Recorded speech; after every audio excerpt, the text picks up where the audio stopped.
you found this tribe of people who you were reaching out to, different people for different things. Um, our relationship was one common thing, but then you used a lot of other people to validate some of the work that we were doing or to get fresh insights also.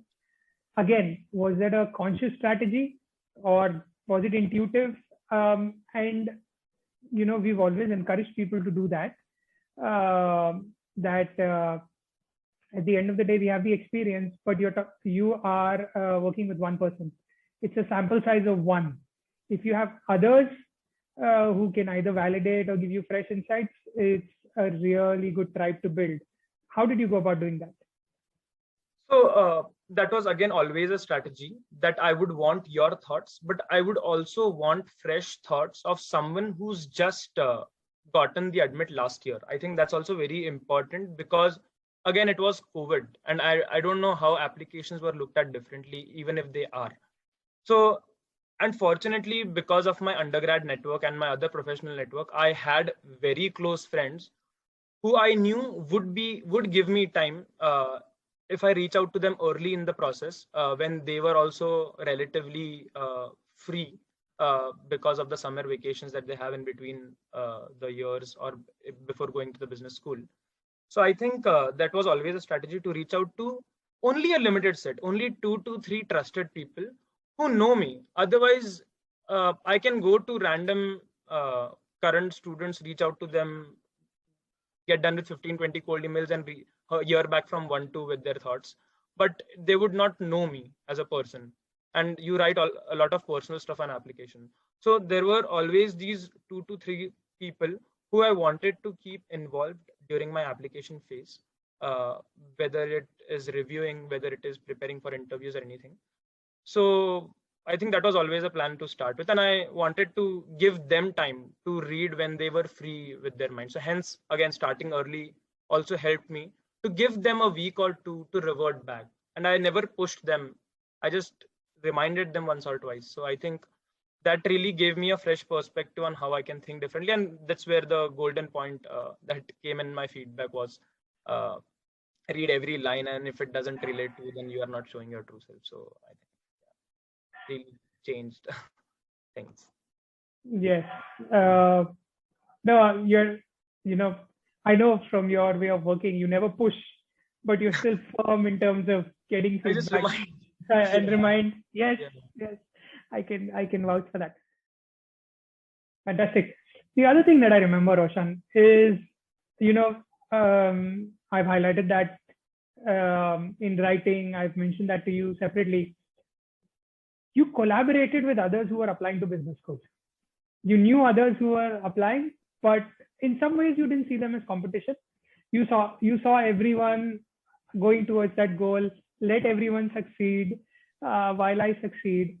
Again, where did that come from? Is it natural? Did you learn this? Did it feel intuitive to you? But I remember that conversation. I had with Howard. I mentioned that, right? And you were happy for yourself, but then you were also reminiscing about some others who were very talented, who for whatever reason may not have gotten into that particular school that you got into, may have gotten into some other school. But where did that come from?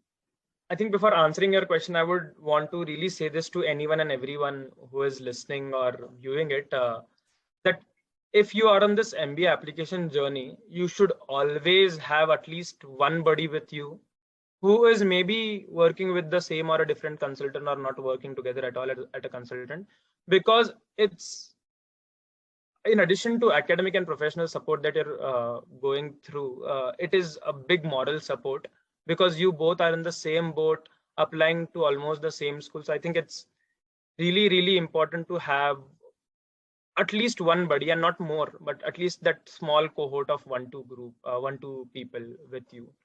So yeah, that's the advice that I wanted to give to anyone who's starting in. And to answer your question, I think it really comes from relationships and attachments that I genuinely try to make with only a select few if they match my bandwidth, my frequency.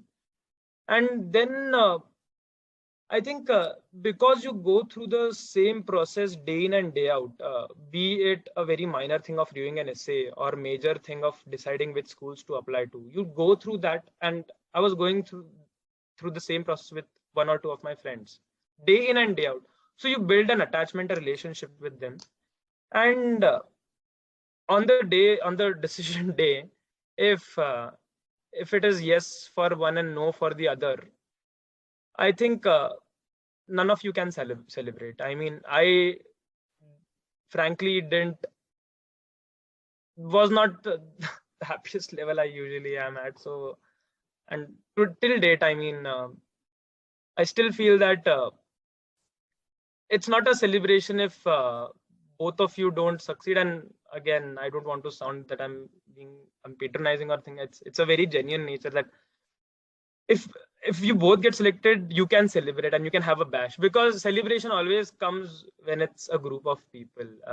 You can just be happy with yourself, but if you can share that happiness with someone who knows the efforts that you both have taken throughout the phase, I think the happiness escalates a lot, and then it's a true celebration, I would say.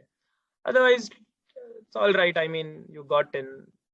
Maybe it was luck, maybe it was, stars aligned. But when you both get in, you know that both of you worked hard day in and day out, and yes, this was bound to happen. So I think that's where it always stems from. And it's not just MBA; it's everything. If it's college placements, it's whatever the decision in your life. I think, yeah.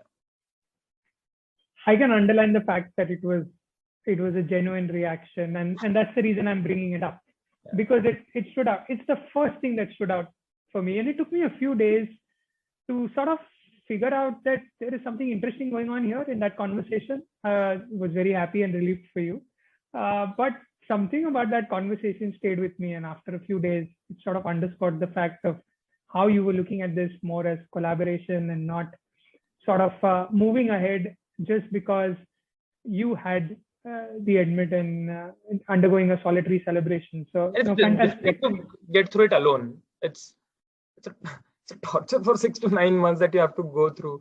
So you can't really go through it alone. You need someone. So yeah. Yes, and like at some point I told you to enjoy the torture, so I guess you enjoyed that. I enjoyed it. I mean, given the positive result, yes. No.